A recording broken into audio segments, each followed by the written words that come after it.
لبيك اللهم لبيك لبيك لا شريك لك لبيك إن الحمد والنعمة لك والملك لا شريك لك. الحمد لله رب العالمين والصلاة والسلام على سيد الأنبياء والمرسلين أما بعد فأعوذ بالله من الشيطان الرجيم بسم الله الرحمن الرحيم.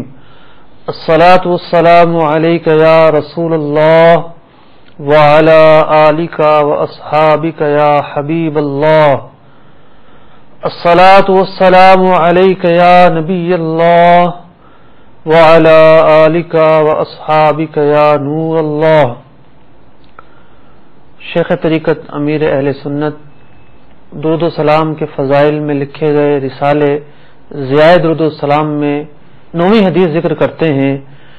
سرکار دو عالم صلی اللہ علیہ وسلم نے ارشاد فرمایا، جس نے مجھ پر 100 مرتبہ درود پاک پڑھا اللہ تعالی اس کی دونوں آنکھوں کے درمیان لکھ دیتا ہے کہ یہ نفاق اور جہنم کی آگ سے آزاد ہے، اور اسے بروز قیامت شہداء کے ساتھ رکھے گا.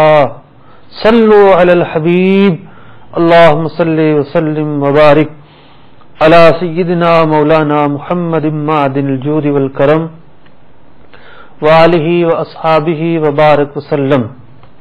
محترم اور پیارے اسلامی بھائیوں اور مدنی چینل کے ناظرین، ہم ایک مرتبہ پھر مدنی چینل کے سلسلے احکام حج میں حاضر ہیں.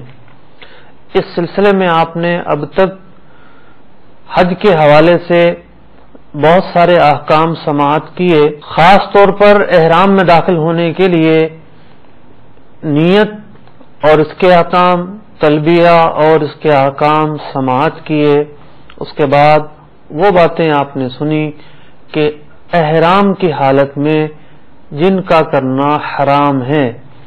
آج ہم ان باتوں پر گفتگو کریں گے کہ احرام کی حالت میں جن کا کرنا مکروہ ہے، یعنی ناجائز ہے، یہ حرام سے کم ہے لیکن ان کے کرنے کی اجازت نہیں ہے. اس کے بعد ان باتوں کو بھی زیر بحث لائیں گے کہ احرام کے تعلق سے جو پوچھی جاتی ہیں، جو منع نہیں ہیں، جائز امور ہیں. احرام کے حوالے سے بہت سارے مکروہات ہیں.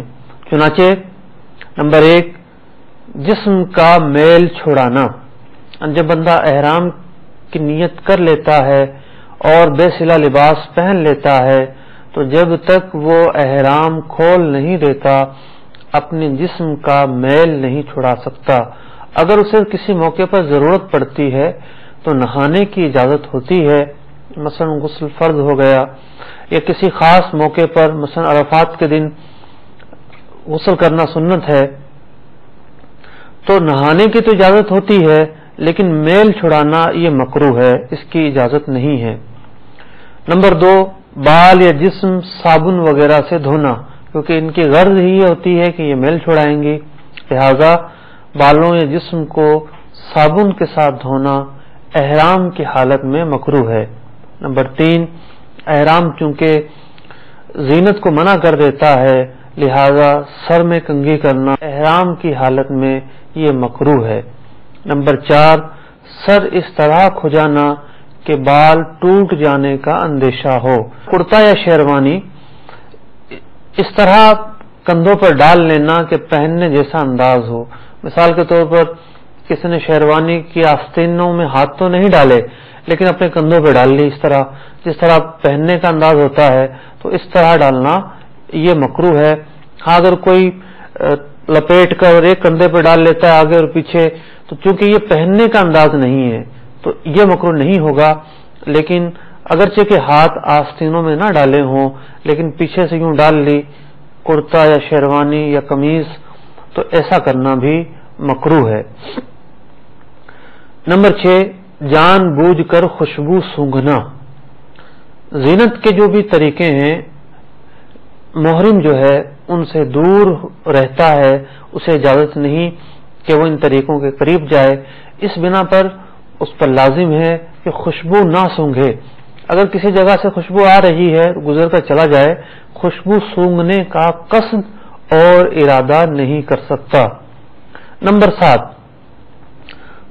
خوشبودار پھل مثلا لیمو، نارنگی، یا خوشبودار پتے مثلا پودینہ، تو اگر ان پتوں کو سونگھتا ہے یا ان پھلوں کو سونگھتا ہے تو یہ بھی احرام کی حالت میں مکروہ ہے۔ لیکن یہ یاد رکھیے کہ احرام کی حالت میں نارنگی کا کھانا یا لیمو کا کھانا اس میں کوئی قباحت نہیں ہے، البتہ ان پھلوں کو سونگھنا یہ فقہاء کرام نے مکروہ قرار دیا ہے۔ نمبر 8، کوئی شخص ادھر فروش کی دکان پر جا کر بیٹھ جاتا ہے، درحال یہ کہ وہ محرم ہے، احرام کی حالت میں ہے، اس لیے جا کر بیٹھتا ہے کہ چلو یہاں بیٹھنے سے خوشبو کے جھونکے آئیں گے، لپٹیں آئیں گی، تو ایسا کرنا جائز نہیں ہے۔ اور ایک صورت اس کی یہ بھی ہمارے سامنے آتی ہے کہ بہت سارے لوگ ہمیں ایسے ملیں گے جو احرام کی حالت میں نہیں ہوں گے یا ان سے بہت اچھی خوشبو آ رہی ہوگی، تو آپ ان کے قریب بھی نہ جائیں اس غرض سے کہ ان کی خوشبو آپ سونگھیں گے۔ ہاں اگر بلا ارادہ اور بلا اختیار کوئی خوشبو آپ کے ناکوں سے گزر رہی ہے تو اس میں کوئی کراہیت نہیں آئے گی۔ نمبر 9، مہکتی خوشبو ہاتھ سے چھونا جبکہ ہاتھ پر نہ لگ جائے، مثلا دھواں اٹھ رہا ہے، ہاتھ گزار کر لے گئے، آپ اپنے ہاتھوں کو جو ہے خوشبو سے ٹچ کر لیا، اب چونکہ ایسے میں اگر ہاتھ پر جمتی نہیں ہے وہ تو یہ مکروہ ہے، اور اگر جم جاتی ہے تو پھر مکروہ سے اس کا درجہ حرمت کی طرف بڑھ جائے گا، ایسا کرنا حرام ہوگا۔ نمبر 10، کوئی ایسی چیز کھانا یا پینا جس میں بے پکائی خوشبو ڈالی گئی ہو، اس کا کھانا یا پینا مکروہ ہے۔ یعنی ایک تو ہوتا ہے خوشبو کا کھانا، یہ تو حرام ہے، اور اگر ایسی چیز کھائے جس کے اندر بے پکائی ہوئی خوشبو ڈالی گئی ہے تو ایسی چیز کا کھانا بھی مکروہ ہوگا۔ نمبر 11، غلاف کعبہ کے اندر اس طرح داخل ہونا احرام کی حالت میں کہ غلاف شریف سر یا چہرے پر لگے گا، ایسا کرنا بھی مکروہ ہے۔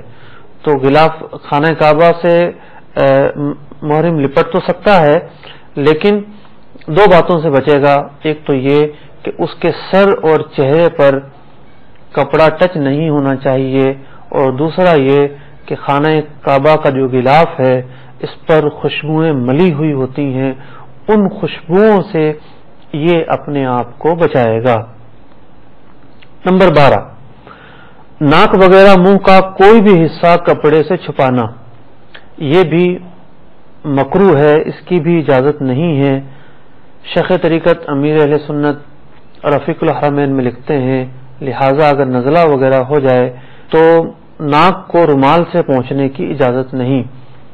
اسی طریقے سے جس طرح فقہاء کرام نے ناک یا منہ پر کپڑا رکھنے سے منع کیا، آج کے دور میں ماسک لگائے جاتے ہیں، بہت سارے لوگ گرد و غبار مٹی سے بچنے کے لیے یا مختلف وباؤں بیماریوں سے بچنے کے لیے ماسک یوز کرتے ہیں۔ یاد رکھیے احرام کی حالت میں ماسک یوز کرنے کی اجازت نہیں ہے اور اس کے بہت سخت احکام ہیں۔ نمبر 13، بے سلا کپڑا رفو کیا ہوا یا پیوند لگا ہوا پہننا، یعنی کپڑا تو بے سلا ہے لیکن اس کی چادریں رفو کی ہوئی ہیں یا اس پر پیوند لگے ہیں، ظاہر بات ہے پیوند کے لیے بھی دھاگا استعمال ہوتا ہے، تو ایسا کپڑا مکروہ ہے، اور سلا ہوا کپڑا پہننا حرام ہے۔ چونکہ اس میں سلائی کم ہوتی ہے اس لیے اس کا جو حکم ہے وہ حرام نہیں بلکہ مکروہ ہے، حکم میں کچھ تخفیف دی گئی ہے۔ نمبر 14، تکیے پر اوندھے منہ لیٹ جانا، بہت سارے لوگوں کو الٹا لیٹنے کی عادت ہوتی ہے، اب الٹا لیٹنے میں جب تکیے پر لیٹیں گے تو منہ جو ہے وہ تکیے سے چھپ جائے گا، ایسا کرنا مکروہ ہے۔ اور یہ یاد رکھیے کہ عام حالات میں بھی اس طرح لیٹنے کی اجازت نہیں، احادیث طیبہ میں اس طرح لیٹنے کو جہنمیوں کا طریقہ بتایا گیا ہے، لہذا محرم سیدھا لیٹے یا کروٹ کے بل لیٹے۔ یہاں ایک سوال پیدا ہوتا ہے کہ محرم کے لیے ضروری ہے، مرد کے لیے، کہ اس کا سر کھلا ہوا ہو، اور اسی طریقے سے مرد ہو یا عورت دونوں کے لیے ضروری ہے کہ اس کا چہرہ کھلا ہوا ہو، چہرے سے کوئی کپڑا وغیرہ مس نہ ہو۔ تو اب اگر مثلا مرد تکیے پہ لیٹے گا تو اس کے تکیہ جو ہے اس کے سر کے کچھ حصے کو مس ہوگا، اور اتنا حصہ جو ہے وہ اس کپڑے سے چپک جائے گا۔ تو فقہاء کرام نے یہ بحث کی اور یہ فرمایا کہ محرم کو لیٹنا منع نہیں ہے، وہ جہاں بھی لیٹے گا اس کے ساتھ یہ کیفیت دوچار ہوگی، اس لیے یہ ایک ایسی صورت ہے جس سے بچا نہیں جا سکتا، اس کی اجازت ہے۔ اسی طریقے سے اگر محرم کروٹ کے بل لیٹا ہے اور اس کا گال جو ہے وہ تکیے سے چمٹا ہوا ہے، تکیے سے لگا ہوا ہے، یا وہ زمین پر لیٹا ہوا ہے، اس کا گال زمین سے جو ہے وہ لگا ہوا ہے یوں جیسے، تو اس کی بھی اجازت ہے، اس میں بھی کوئی حرج نہیں ہے۔ لبیک اللہم لبیک لبیک لا شریک لک لبیک ان الحمد والنعمت